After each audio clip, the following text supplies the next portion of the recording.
बिस्मिल्लाहिर्रहमानिर्रहीम। अस्सलाम वालेकुम। आपका दोस्त सलमान हैदर। दुआ है उस परवरदिगार से कि उसने आपको और आपके अहले खाना को अपनी हिफ्ज़ो अमान में रखा हुआ हो। डेवलपमेंट पे डेवलपमेंट हो रही है। टोटल 7 खबरें, किसी का टीजर नहीं देना, किसी की तमीज नहीं बांधनी, सारी एक के बाद एक आपके सामने रखता हूं। सारी एक्सक्लूसिव है, हाँ मैक्सिमम एक्सक्लूसिव है। अभी इस वक्त पीडीएम का एक इजलास हो रहा, लेकिन एक इजलास रात गए भी हुआ था जी। उस खुफिया मुलाकात से मुतल्लिक मैं आपको बताने जा रहा हूं। सबसे पहले आसिफ अली जरदारी, मियां शहबाज शरीफ साहब, उनकी मुलाकात हुई है रात गए, जिसमें हमजा शहबाज भी शामिल थे। उस मुलाकात में हमजा शहबाज की मौजूदगी में जरदारी साहब ने शहबाज शरीफ को मना किया है कि हमजा शहबाज इस्तीफा ना दें। पहले भी इन्होंने रोका था जी, पहले भी जरदारी साहब ने ट्रैप करके इनको एक जगह पे खड़ा किया था, जब कहा था कि मैंने मियां साहब को समझा दिया है, मियां साहब को समझ आ गई है, ठीक है। अब दोबारा भी मरवाने का जरदारी साहब का प्लान है। कोई वजह रह नहीं जाती हमजा शहबाज के मुस्ताफी होने के अलावा, लेकिन वो कह रहे हैं सियासत में भी बहुत ज़्यादा ऑप्शंस हैं। तो मैं आपको ये बात मना कर रहा हूं कि अभी नहीं है। तो यानी यूं कहिए कि बड़े भाई साहब, अब तो नवाज शरीफ साहब भी कह चुके हैं ना, मैं तो कह ही रहा था कि इस्तीफा दें, मैं तो कह ही रहा था कि हुकूमत को ना संभालें, मैं तो कह ही रहा था फ्रेश मैंडेट की तरफ जाएं, लेकिन मेरी बात नहीं मानी गई। जरदारी साहब ने फिर छोटे भाई को, हमजा शहबाज को, मियां मोहम्मद नवाज शरीफ के सामने लाकर खड़ा कर दिया है। सबसे पहली खबर यह मैं आपको बता दूं कि रात को एक अहम मीटिंग, और बिल्कुल वेरीफाइड सोर्स से बता रहा हूं कि हुई है तीनों की, बाप बेटा हमजा शहबाज, शहबाज शरीफ साहब और जरदारी साहब के दरमियान। ये चीज होगी। दूसरी खबर थी इसाक डार से मुतल्लिक यह था कि वो पाकिस्तान की इकोनॉमी को रेस्क्यू करने के लिए आ रहे हैं। और पहले था कि जुलाई के शुरू में आ जाएंगे, फिर कहा कि जरा ज़िमनी इंतखाब जरा हो जाए तो उसके बाद आप जरा चले जाइएगा। क्लियरेंस भी तो मिलनी है ना इधर से, तो क्लियरेंस मिल नहीं पा रही थी। फिर बकायदा अनाउंस कर दिया, बीबीसी को भी इंटरव्यू दे दिया। मैंने भी आपको खबर ब्रेक की थी कंफर्म कि वो जुलाई के तीसरे हफ्ते में आ रहे हैं। तो मैं आपको ये खबर दे दूं कि उनके आने का प्लान कैंसिल हो गया। पाकिस्तान की इकोनॉमी को रेस्क्यू करने के लिए पाकिस्तान के जो साबिक वजीर खजाना है वो पाकिस्तान नहीं आ रहे हैं तीसरे हफ्ते में। कंफर्म खबर इस बना पे कर रहा हूं कि पहले जुलाई का तीसरा हफ्ता था। अब इतलात इस वजह से है कि उनको पता चल गया कि ये हुकूमत जा रही है और आने का कोई फ़ायदा है नहीं, केसेस उनके ऊपर है, आके वो अदालत से भुगतने पड़ेंगे। एनआरओ और नैब वाले मामला अदालत ने टेकअप कर लिए हैं।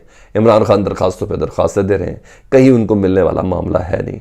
ये शशो पंच थी ना, इस वक्त पीक पर है। और ये इतलात है मेरे पास कि खुद ज़ाती तौर पर वो फैसला कर चुके कि वो पाकिस्तान नहीं आएंगे। लेकिन मज़ीद इसाक डार साहब थोड़ा सा गौर खौज करना चाह रहे हैं, मियां मोहम्मद नवाज शरीफ के साथ मुशावरत करना चाह रहे हैं। लेकिन ये तय है कि पाकिस्तान आने का उनका प्लान कैंसिल है। उनको सीधा जेल ही नज़र आ रही है, क्योंकि ये हुकूमत ही जा रही है, तो कौन सी इकॉनमी बचानी है और कौन सा क्या करना है। तो जरदारी साहब मुकम्मल तौर पर नून लीग को बर्बाद करके ही छोड़ेंगे। मॉरल ऑफ द स्टोरी ये है। इसाक डार साहब, वो जो एक तो पहले ग्रुप तो मिफ्ता इस्माइल वाला ग्रुप और शाहिद खान अब्बासी और ख्वाजा आसिफ, ये वो ग्रुप है ना जो इसाक डार साहब को पसंद नहीं करता, क्योंकि वो मैंने आपको पहले भी बताया था कि वो वजारत उज़्मा ठेके पे ले लेते हैं। वो सारे फैसले फिर खुद करते, किसी को सुनते नहीं, मार्जिन नहीं देते। ज़ाती तौर पर कहा जाता है कि वो बहुत ही ज़्यादा सख्त कीर है अपनी वजारत से मुतल्लिक और फंड्स रिलीज़ करने से मुतल्लिक। मियां नवाज शरीफ साहब के भी आगे खड़े हो जाते थे। तो मैंने आपको बताया कि हवाएं देखते हुए ना, वो कहते हैं चूहे से रास्ता छोड़ते, चूहे नहीं जहाज़ डूबता बस छोड़ रहे। ये भी बैठे ही नहीं थे जहाज़ में, इरादा था इनका। तो बहरहाल अंदाज़ा तो जारी बात है सबको हो ही गया कि क्या है।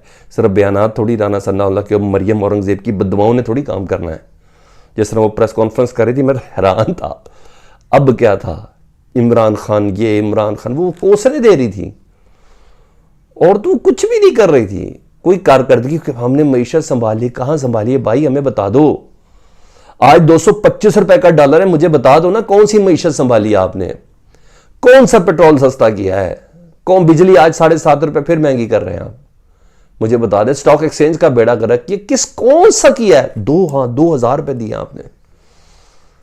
यार खुदा का वास्ता है, बच्चा बनाया हुआ आपने, पब्लिक को बेवकूफ समझा हुआ है। आपको देखा, आप दिए जाए कोसते।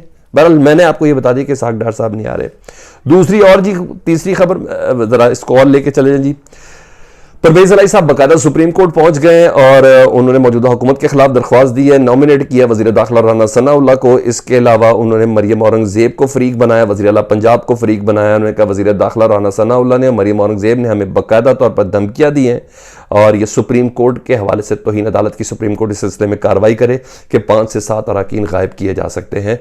तो परवेज इलाही अपनी वज़ारत आला ढूंढते रहेंगे। इसको मुद्दा बनाते हुए सुप्रीम कोर्ट में परवेज इलाही साहब गए हैं और अदालत ने इसको कल समाअत के लिए तौहीन अदालत का नोटिस जारी कर सकती है।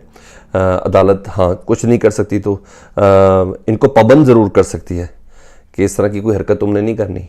बहरहाल अदालत के नोटिस के अंदर आ गया राना सनाउल्लाह साहब की बाकायदा सीरियस वे में धमकी और नोटिस उन्होंने जो फरीक बनाया मरियम औरंगजेब, वज़ीर इत्तलात को और हमजा शहबाज को।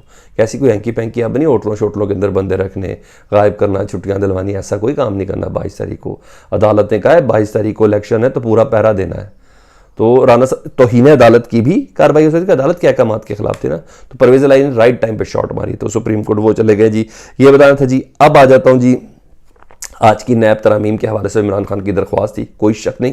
ख्वाजा हारिस के जानदार दलाए थे, पहले दिन थी समाअत की और अदालत चाहती तो दरख्वास्त को उड़ा भी सकती थी, लेकिन अदालत ने इसको मेरिट पर समझा और वफाकी हुकूमत को बाकायदा नोटिस जारी किए। मैं पूरे दिन की समाअत के दौरान के कुछ चंद पॉइंट्स आपको बता देता हूँ जिसकी बिना पर मुझे बड़ा रिलैक्स हुआ, मैं बड़ा सेटिस्फाइड हूँ कि जी अदालत ने इसको सीरियस वे में टेकअप किया। नहीं तो मैंने कहा ये दरख्वास्त उड़ाई जा सकती थी। उन्हें अगले जुम्मे 29 तारीख को जी 29 जुलाई को समाअत के लिए कर दिया और बाकायदा तौर पर फ्री कैन को कह दिया अपनी तैयारी करके आए, हमने इस सिलसिले में बात करनी है। अदालत में सुप्रीम कोर्ट के चीफ जस्टिस ने सवाल हुकूमत से जवाब मांगा है जी। नैब तरमीम के वक्त जो आपने की है, पाकिस्तान तहरीक इंसाफ के मेम्बरान क्यों नहीं थे? बड़ी पार्टी है पाकिस्तान की, तो उस एज अ स्टेक होल्डर उनको क्यों नहीं आपने शामिल किया? ठीक है, अब वो कह सकते हैं उन्होंने इस्तीफ़ा दिया था, फिर सुप्रीम तो PTI कह सकते हैं कि जब हमारा इस्तीफ़ा मंजूर ही नहीं कर रहे तो ये कैसे कर सकते हैं? अच्छा, बहरहाल हर लिहाज से मुझे बहुत उम्मीद अफजा चीज़ें लगी हैं। फैसले का इंदिया भी आज की अदालत की समाअत में बाकायदा महसूस हो रहा था कि इंदिया दिया जा रहा है जी। ये ज़रूर कहा कि कानून मुअत्तल नहीं कर सकते, अल्टीमेटली मामला पार्लियामेंट के पास जाना है। अगर पार्लियामेंट के पास जाना है तो मतलब खान साहब को पार्लियामेंट में जाने का कहा जा रहा है चीफ जस्टिस की तरफ से, और आइंदा समाअत पर तैयारी के लिए भी बोला, शाह महमूद कुरैशी को भी रोस्टर पर बुलाया था। लेकिन बहरहाल जी हाँ, जंगल का कानून नहीं है कि आप इधर तरमीम करें और आपको कोई पूछे भी ना अपने आप को NRO 2 देने के लिए। Supreme court is very much active. इस दरख्वास्त को समाअत के लिए मंजूर करते हुए अगले जुम्मे को तैयारी के साथ आने के लिए कहा है।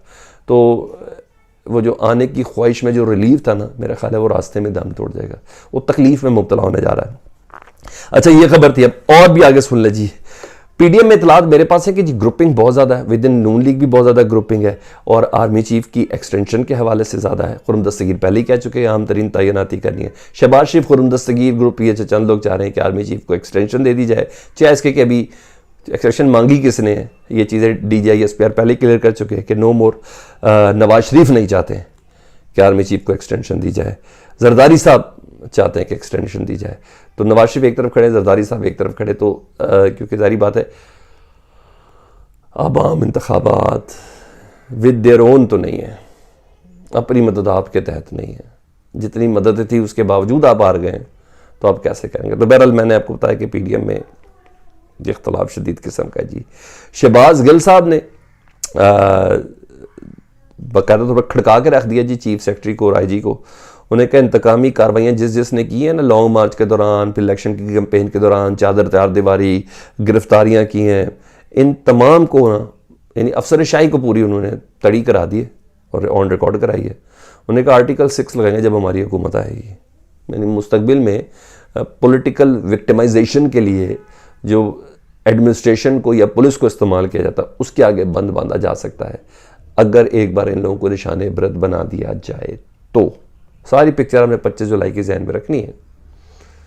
टीयर गैस से लेके यास्मीन राशिद, लाहौर, घरों के अंदर छापे, ये तमाम चीज़ें उस वक्त की वक्ती कामयाबी थी राना सनाउल्लाह की, परसों अवाम ने बता दी। तो ये भी थी खबर।